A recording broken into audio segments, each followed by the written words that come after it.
200 वर्ष पूर्व बसे गांव को आज भी है रोशनी का इंतज़ार। यहाँ मोबाइल रिचार्ज में लगते हैं 2 मिनट, जबकि मोबाइल चार्ज करवाने में लग जाते हैं 2 दिन। आज़ादी के 75 साल के बाद भी मूलभूत सुविधाओं को मोहताज एक गांव की दास्तान। सरकारी सुविधाओं से वंचित ग्रामीण बोले, इस बार नहीं करेंगे मतदान। आने वाले जो चुनाव है, जब तक हमारी लाइट नहीं लगी तो हम ये बिल्कुल खुले में कह देते हैं मतदान का बहिष्कार करेंगे। तो मारवाड़ी में कहते हैं कि हम रीछना करके हम यहाँ बैठ जाएंगे कि हमें तो अपनों ने लूटा है, गैरों में का दम था और हमारी लाइट जहाँ रुकी हमारे लिए बजट भी कम था। सैकड़ों वर्षों से गांव के साथ हो रहा है सौतेला व्यवहार। क्या हम भारतीय नहीं? इतने सालों से हमने वोट दिए हैं, क्या हम भारतीय नागरिक नहीं थे? आज़ादी के 75 साल बीत जाने के बाद भी राजस्थान के बाड़मेर जिले के रामसर ब्लॉक में गागरिया पंचायत के चावड़ा जावड़ा बीलों की बस्ती गांव में अभी तक 40 करोड़ के लोग बिजली के लिए तरस रहे हैं। यहाँ तक कि गवर्नमेंट स्कूल में भी लाइट नहीं है। लगभग 200 वर्ष पूर्व बसे इस गांव चावड़ा जावड़ा में मूलभूत सुविधाओं जैसे कि बिजली, पानी, सड़क की कमी है।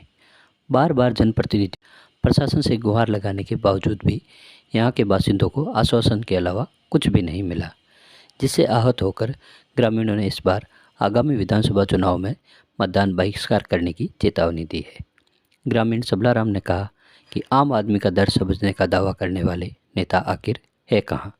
आखिर क्यों उनका गांव मूलभूत सुविधाओं के लिए सालों से तरस रहा है? गांव में मोबाइल रिचार्ज मात्र 2 मिनट में हो जाता है, परंतु मोबाइल चार्जिंग करने के लिए 5 किलोमीटर दूर गागरिया जाना पड़ता है। गांव में बिजली नहीं होने के कारण कई बच्चों ने अपनी पढ़ाई बीच में ही छोड़ दी है। गांव में ही रहने वाली छात्रा करिश्मा ने बताया कि गांव में बिजली नहीं होने से पढ़ाई संबंधित कई परेशानियां आती है, जैसे कि समय पर होमवर्क पूरा नहीं हो पाता है, रिवीजन नहीं हो पाता है। इस कारण से हमारी पढ़ाई प्रभावित होती है तथा परीक्षा में नंबर भी कम आते हैं, जिसके चलते गांव के कई बच्चों ने अपनी पढ़ाई बीच में ही छोड़ दी। कि बच्चों को पढ़ने में समस्या होती है, होमवर्क देते हैं तो होमवर्क टाइम से नहीं हो पाता है और एग्ज़ाम के समय तैयारी करने में भी बहुत बड़ी प्रॉब्लम होती है। कोरोना के समय से हमारी ऑनलाइन क्लासें भी चलती थी, जिसके चलते मोबाइल चार्ज कराने के लिए भी गांव से दूर जाना पड़ता है। गांव के विद्यालय को भी है रोशनी का इंतजार। गांव में एक प्राथमिक विद्यालय है जिसमें भी बिजली कनेक्शन नहीं है। विद्यालय में कार्यरत अध्यापक ने बताया 1995 में स्थापित इस प्राथमिक विद्यालय में 2010 में ही बिजली फिटिंग का कार्य पूर्ण कर लिया गया था। इसके बाद कई बार संबंधित अधिकारियों को बिजली कनेक्शन के लिए लिखित में भी जानकारी दी गई, परंतु वर्तमान में बिजली का कनेक्शन उपलब्ध नहीं करवाया गया है। ग्रामीणों ने बताया कि विद्यालय में पूर्व में 170 नामांकन थे, जो वर्तमान में विद्यालय में बिजली, पानी की कमी के कारण आधे से भी कम रह गए हैं। विद्यालय में बिजली नहीं होने के कारण यहाँ आने वाले विद्यार्थियों को कई परेशानियों से दो चार करना पड़ रहा है। गर्मी के समय हालात और भी खराब हो जाते हैं। बोतल बड़ी क्या लाया करो पानी देते? ये तो पानी है, स्कूल में पानी कौन है? तो मतलब कितो घर आगो पड़े तारा?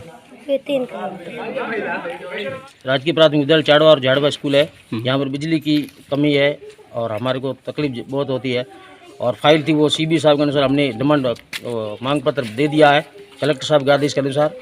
उन्होंने कहा लाइट लग जाएगी। विद्युत बिन जो भी विद्यालय अपने रामसर ब्लॉक में है उनकी फाइल भी हमने वो मांग पत्र मांगा था उन्होंने, और हमने वो जमा भी करवा दी सीबी ऑफिस में। कितने समय पहले दिया आपने ये?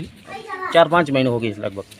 तो जैसे बिजली नहीं है तो इसको लेकर क्या क्या समस्या आती है आपको? इसमें सर है गर्मी के मौसम में गर्मी होती है, बच्चों को पंखे वगैरह सब लगी हुई फिटिंग वगैरह है, लेकिन बिजली कनेक्शन नहीं है। यहाँ कारण यही है कि दीनदयाल से जुड़ी नहीं है। इन्होंने फाइलें भर के जमा कर दी बिजली घर में रामसर, उसमें अभी तक कोई कार्रवाई नहीं हुई है।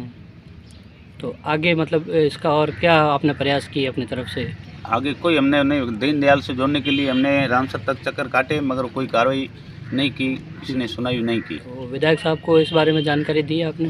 विधायक साहब से इस बार बात नहीं हुई हमारी। पहले तो कहा था, सरकार की व्यवस्था पूरी नहीं पहुंच पाई यहाँ, इस कारण से ये वंचित रह गए। सरकार की वजह से ये जुड़ नहीं पाए दीनदयाल योजना से।